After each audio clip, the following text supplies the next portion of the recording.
জন্মদিন কে বলতে পারবে? কার জন্মদিন বলো রণদীপ পর্যন্ত বইতে। কার জন্মদিন বলো? ডক্টর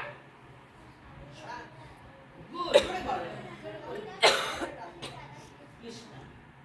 ওনার জন্মদিন 5 সেপ্টেম্বর, সেদিন সবাই মিলে টিচার্স ডে পালন করা হয়, কারণ একজন শিক্ষক ছিলেন। সত্যিকারের শিক্ষক বলতে যা বোঝায়।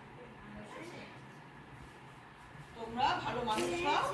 তাহলে বাবা বাবা বাবা ওঠো ওঠো ওঠো না দাও, এই যে এটা দাও, এটা দাও, এটা টিচারদেরকে দাও, ওই যে ওই আন্টি আন্টি আন্টিদের দাও, এটা না এটা না এটা না এটা দাও দাও, ভালো।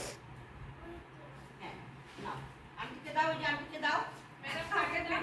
আমাকে দাও দাও দাও, আমাকে দাও আমাকে দাও আমাকে দাও। হ্যাঁ গুড, থ্যাংক ইউ। হ্যাঁ হ্যাঁ, এবার এই আন্টিকে দাও, এই আন্টিকে দাও। Thank you.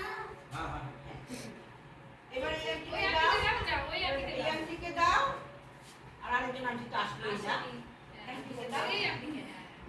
তোর বাবা বল